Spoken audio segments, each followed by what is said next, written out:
kami mengucap puji syukur karena di malam hari ini Tuhan, Kau telah kumpulkan kami di tempat ini untuk memperingati hari Natal. Tuhan, sebentar lagi kami akan mendengarkan kebenaran firman Tuhan, yaitu isi hatimu, pikiranmu, dan perasaanmu ya Tuhan.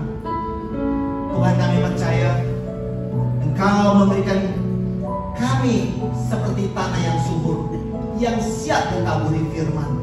Maka kami aminkan, kami mengerti dan berbuah 100 kali lipat, 60, 30. Terima kasih Tuhan. Kami percaya pencerahan oleh Roh Kudus turun atas kami semua.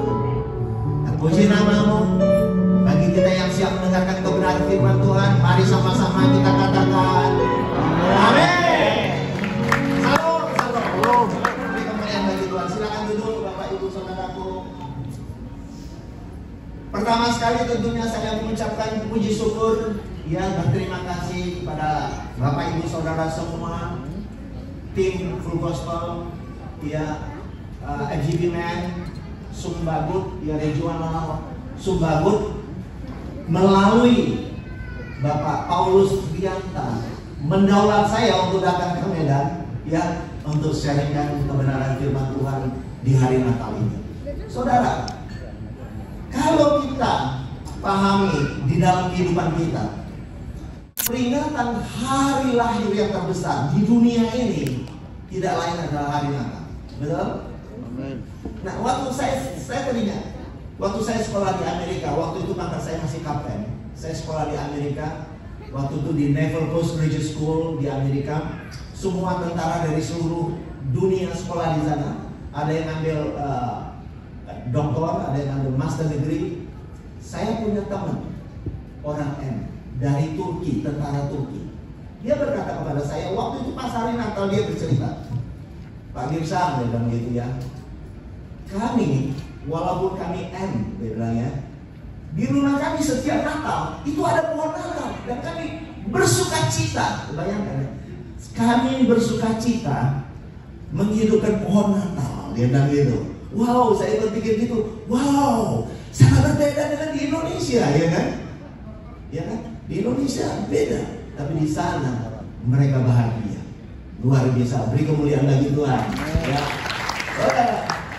Nah, saya diberi tema Natal, ya, oleh FGB Man, ya, regional Sumbagut, dan ini diberi Light and Joy is Coming. Jadi kita mau lihat ada kata is coming di sini. Ada beberapa kata yang perlu kita lihat, yaitu satu joy, ya, apa light. Kita mau lihat light, ya, ada kata light di sini, ya, ada kata joy, ada kata lagi is coming. Is coming, it means that dia datang, terus datang, ya, is coming. Kemudian ini terambil dari Yesaya, ya, Yesaya 60 ayat 1 dan 2. Ya, ini bersama saya, Paruntungan Girsang. Saya sudah pensiun dari TNI Angkatan Laut, ya. Tapi puji Tuhan, saya diberi tugas untuk ambil bagian memberitakan kebenaran firman Tuhan.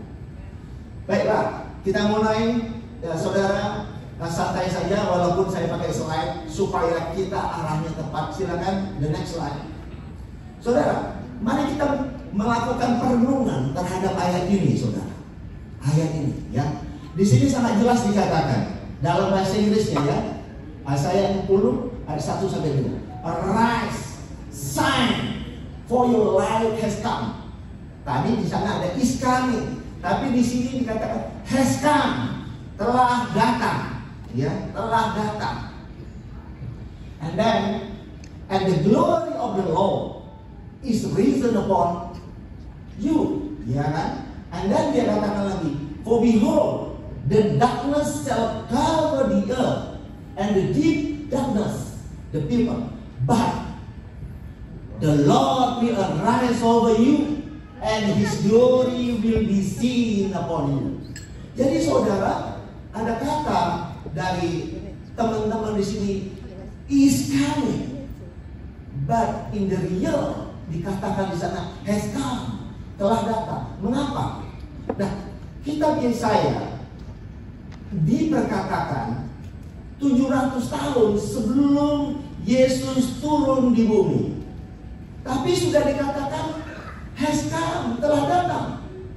Ya, ya ini telah datang. Kemudian kalau kita ingat juga, saudara-saudaraku, di kitab Yesaya 9 ayat 6, di HP kita ya, di HP kita, di Alkitab ayat 5.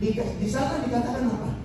Telah lahir bagi kita seorang anak, ya, dan telah diberikan kepada kita seorang putra, di mana di dalam hidup Yesus sebagai apa, dia diberi apa, lambang pemerintahan ada di tangannya.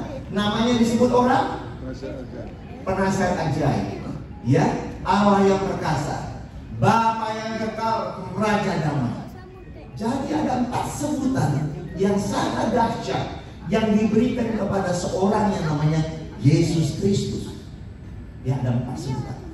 Penasihat ajaib tidak lain adalah berkata Roh, Roh penolong, Roh kebenaran, Roh Kristus, sama. Dan dia disebut Allah yang perkasa, Bapa yang kekal, bahkan disebut Raja damai. Dialah yang mendamaikan umat manusia dengan dirinya, dengan kematian di kayu salib.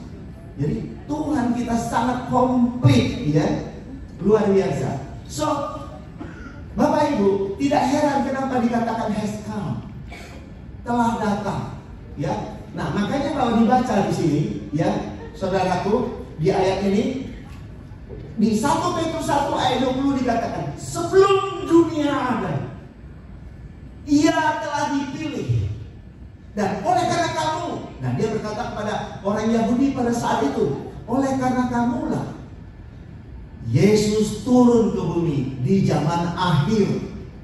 Jadi saudaraku, waktu Yesus turun ke bumi, itu sudah disebut zaman akhir. Nanti ada akhir zaman. Jadi itu sudah disebut waktu Yesus turun di bumi, itulah zaman akhir. Waktu Yesus mati di kayu salib, itulah zaman akhir. Ya. Nah, kemudian saudara, juga di kitab Kejadian 1 ayat 3. Ingat saudara? Ya. Langit dan bumi belum berbentuk, roh Allah melayang-layang di atas permukaan air. Dia katakan, jadilah terang, maka terang pun jadilah. Terang pun jadilah. It's talk about apa? Itu suatu deklarasi yang bagi saya pahami itu adalah satu deklarasi to tell to the world, ada Yesus Kristus sebagai terang dunia, beri kemuliaan bagi Tuhan. Ya? Jadi waktu penciptaan langit dan bumi sudah dideklarasikan ada namanya Yesus Kristus sebagai terang dunia. Nah, ini dahsyat sekali. And then, nah Bapak Ibu, kita kalau baca bahasa Indonesianya di sini, sebab sesungguhnya kegelapan menutupi bumi dan kekelaman menutupi bangsa-bangsa. Apa maknanya? Apa makna kata-kata ini? Kegelapan menutupi bumi dan kekelaman menutupi bangsa-bangsa. Saudara, ingat gak di kitab Matius, ya, di kitab Matius 11 ayat 28 dikatakan apa? Datanglah kepadaku yang letih lesu, yang berbeban berat, aku akan memberikan kelegaan kepadamu, dan aku akan memberikan dan kuku itu ringan. Ya, dan dia katakan juga artinya apa? Di ayat berikutnya sini, jiwamu apa dia bilang? Akan mendapatkan ketenangan. Itulah bercerita tentang Kristus sebagai terang, sebagai joy yang diberikan kepada kita, sukacita.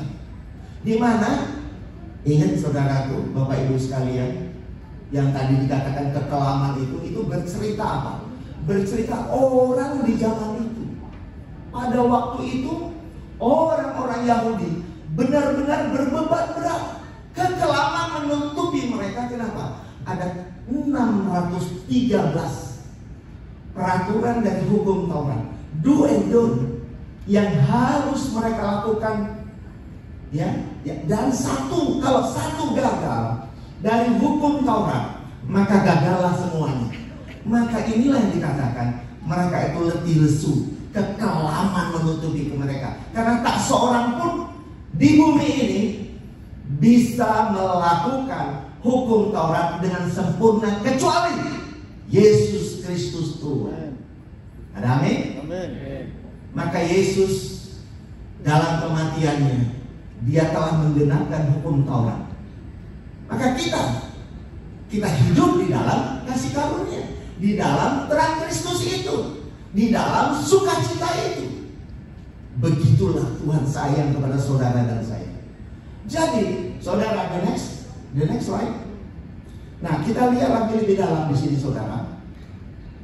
Mari kita merenungkan light, yang kata light, and then joy, and then is coming. Light. Kenapa dikatakan light? Kenapa sih? Yesus sebagai terang dunia. Nah, kalau kita disebut terang dunianya bagaimana?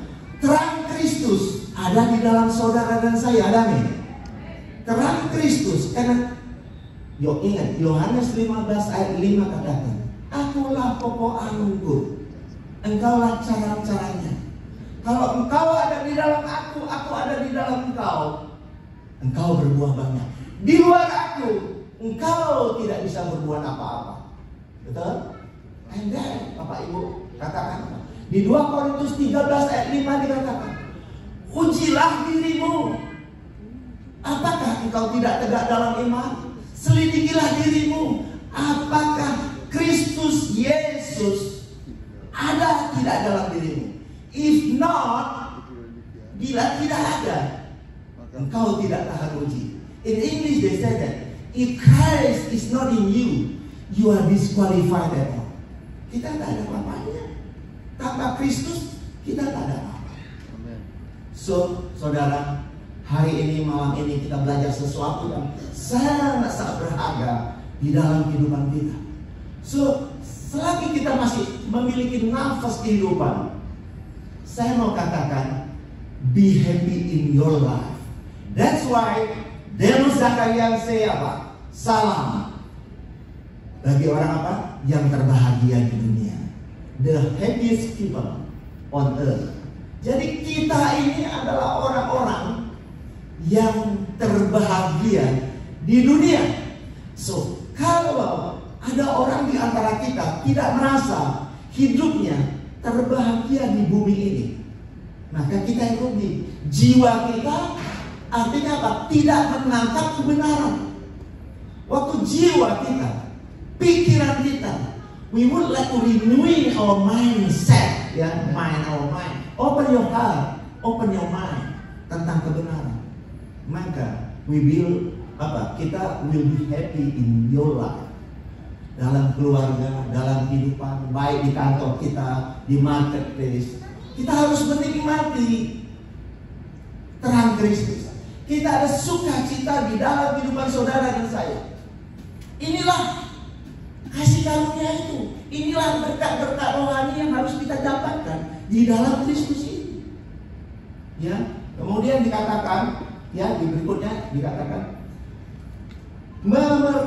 menerangi kita semua. Jadi di kitab Wahyu itu dikatakan lampunya nggak ada, ini apa? Kristus itulah sebagai lampu kita, itu dia terang. Kenapa? Saudara dan saya, setelah Kristus bangkit dari kubur, saudara dan saya, kita telah diciptakan baru di dalam dia untuk menjadi apa? Manusia baru, manusia lahir baru, manusia spiritual in Christ Jesus. Jadi saudara dan saya, kita ini adalah manusia ilahi, bukan manusia biasa-biasa. Ya, kita ini bukan manusia biasa, kita manusia spiritual di dalam Tuhan. So, di 2 Korintus 5 ayat 16 dikatakan, kita tidak boleh lagi menilai orang dengan ukuran manusia. Bahkan kita pun tidak boleh lagi menilai Kristus dengan ukuran manusia. Kenapa? Karena setiap orang yang ada di dalam Kristus telah menjadi ciptaan yang baru. Yang lama telah berlalu, yang baru sudah datang. Ada amin? So, beri kemuliaan bagi Tuhan. Jadi saudara, mari kita mensyukuri kehidupan kita. Dari manapun asal kita, dari keluarga manapun kita dilahirkan, So be happy in your life. Kenapa? Karena ada Tuhan hidup di dalam saudara dan saya. Ada terang Kristus, ada sukacita Tuhan, ada di dalam saudara. Dan inilah yang seharusnya sesuai dengan Filipi 2 ayat 13. Firman Tuhan berkata, Allah lah yang melakukannya, baik kemauan maupun perbuatan, sesuai kerelaannya melalui saudara dan saya. Ada amin? Inilah dahsyat sekali saudara. Ya, dahsyat sekali. So saudara, kemudian di sini dikatakan, ya, terang Kristus ada di dalam setiap kita. Ya, karena hendaklah kamu dalam hidupmu bersama mengenakan apa? Pikiran dan perasaan yang juga ada pada Kristus, dan itulah yang menjadi pikiran kita dan perasaan kita. Maka di dalam kehidupan kita, dimanapun kita ditugaskan, baik di kantor, di marketplace, di full gospel, so kita sebaiknya adalah menjadi kesaksian bagi banyak orang. Ada amin? Bagi Indonesia, bahkan bagi bangsa-bangsa. Ya, ini tugas kita bersama. And then kita butuh apa? Renewing mind of our mind. Sadarlah. Nah, kata sadarlah, nah, dalam bahasa Jawanya ini penting dalam kehidupan kita. Kalau kita tidak sadar, kita tidak mengerti. Karena ingat, Matius 13 ayat 23 berkata, kita seperti tanah yang subur, manakala ditaburi firman, maka kata yang pertama adalah mengerti, and then berbuah 100 kali, 60, 30. Jadi mari kita mengerti. Renewing of our, pembaharuan pikiran kita tentang kebenaran. Dan bukan hanya ini, tapi bagaimana kita menghidupi, mengalami firman sang hidup di dalam kehidupan kita. Ini penting sekali, ya. And then di situ dikatakan apa? Bangsa-bangsa datang kepada terang Kristus, ya, di mana kita sebagai kesaksian. Jadi bangsa-bangsa datang kepada terang Kristus.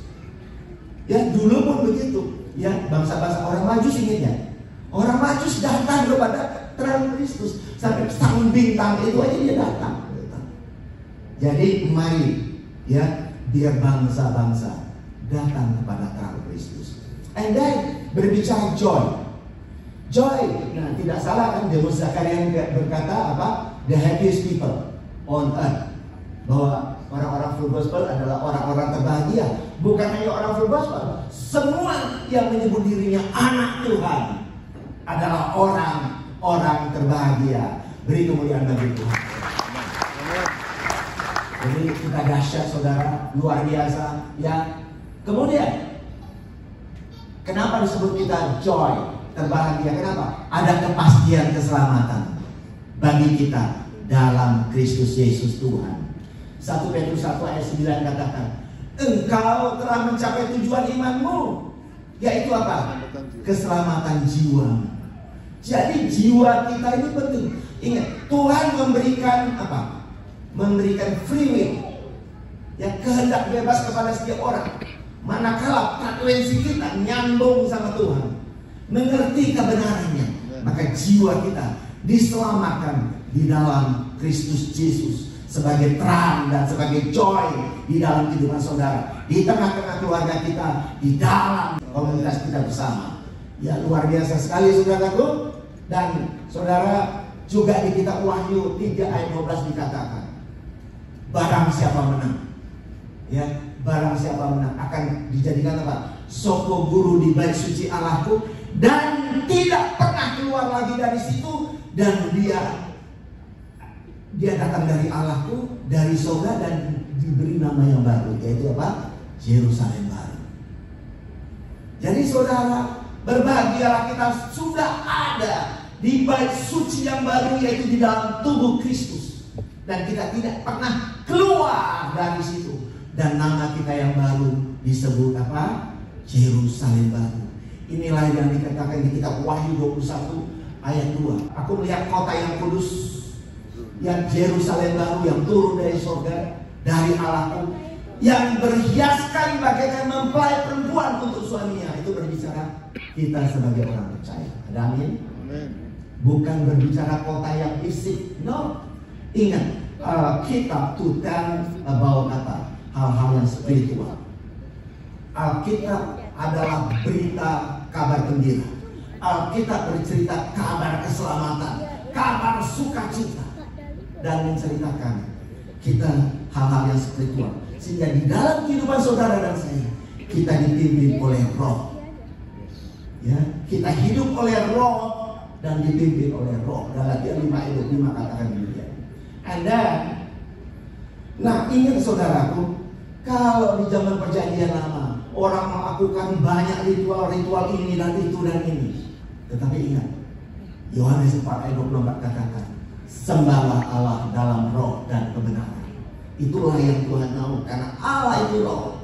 So relasi kita kepada Tuhan dalam roh dan kebenaran. Ini yang saya katakan. Setiap tarikan nafas saudara, itulah saudara nyambung sama Tuhan.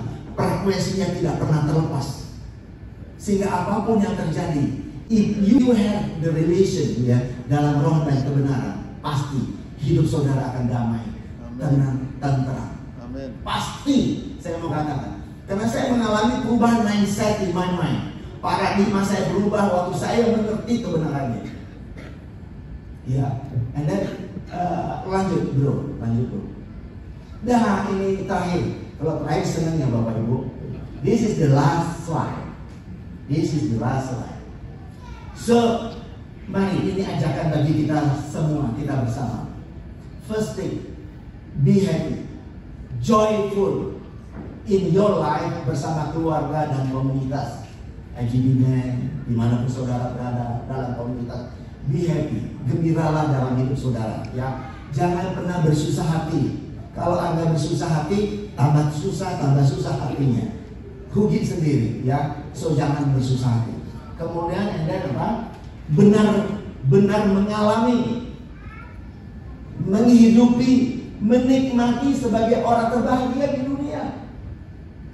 Resting in Christ and His blessing. Jadi kita kalau ini enggak, kok di perjanjian lama disebut ada hari Sabat. Hari Sabat di dalam Kolose 2 ayat 16 dan 17 dikatakan, Sabat is talk about Christ. So kita sekarang beristirahat, resting di hari Sabat, resting in Christ dan menikmati berkat-berkat rohani, berkat keselamatan, nikmati bersama Tuhan. Do the best in your life. Berikan yang terbaik sesuai dengan Kolose 3 ayat 23. Apapun yang kau berbuat, perbuatlah dengan segenap hatimu seperti untuk Tuhan. Itulah yang harus kita lakukan bagi kehidupan, sehingga anak-anak Tuhan akan menjadi kesaksian bagi Indonesia dan bagi bangsa-bangsa. Amin. Luar biasa ya Bapak Ibu. And then menjadi kesaksian sebab terang Kristus memancar melalui kita sebagai apa? Tubuhnya, sebagai mempelai Kristus. Ya, karena Kristus sebagai kepala, kita adalah jemaatnya, kita adalah gerejanya. Kristus sebagai kepala gereja. Kristuslah yang mengalir, terpancarkan lewat kita sebagai tubuhnya. Inilah kehidupan kita sekarang ini dan ke depan, untuk kita dan anak cucu kita dan orang-orang yang kita layani. Itu. And then terakhir, mari beritakan Kristus. Dan tugas kita full gospel dan semua teman-teman hamba-hamba Tuhan, our job, tugas kita yang Tuhan berikan adalah memberitakan Kristus sebagai terang dunia, sehingga setiap orang di luar sana yang tersadarkan, sehingga mereka juga menikmati hidup yang joyful in Christ Jesus. Amin. Mari kita tundukkan kepala kita berdoa. Tuhan Yesus Kristus, terima kasih kami sudah mendengarkan kebenaran firman Tuhan. Walaupun sangat sederhana, kami aminkan, kami mudah mengerti. Tuhan, kami aminkan firman Tuhan yang sudah kami terima tidak akan pernah kembali sia-sia. Dan kami akan mengerti, berbuah terus dalam, lebih dalam, mengenalmu lebih dalam Tuhan. Pakai kami. Pakai setiap kami, pribadi lepas pribadi maupun keluarga lepas keluarga. di dalam kehidupan kami, dimanapun Tuhan tugaskan kami, baik di achievement, di kantor, di marketplace, dimanapun kami ada, kemanapun kami pergi, dan dimanapun kami berdiri. Kami aminkan Tuhan memakai kami, sehingga semua orang di sekitar kami dimanapun kami berada, mereka akan melihat ada terang Kristus, ada sukacita Tuhan mengalir dalam hidup kami. Bahkan dikatakan the joy is coming, karena Ibrani 9 ayat 28 katakan Yesus turun ke bumi, mati di kayu salib. Setelah itu ia akan datang sekali lagi bagi orang yang buka hati untuk mendapatkan keselamatan. Bahkan di Wahyu 3 ayat 20 dikatakan, dan aku mengetuk, kalau ada orang yang buka kan pintunya, aku akan masuk dan makan bersama dia. Jadi Tuhan datang, engkau datang setiap saat. Your light and your joy is coming day by day, baik bagi kami maupun bagi anak cucu kami, bagi generasi ke generasi. Tuhan terus datang dan datang di dalam kehidupan umat manusia, kesayangan-Mu. Terima kasih Tuhan akan kebenaran firman-Mu. Terpuji nama-Mu. Hanya di dalam nama Yesus, bagi kita yang percaya dan telah menghidupi firman, mari sama-sama kita katakan amin.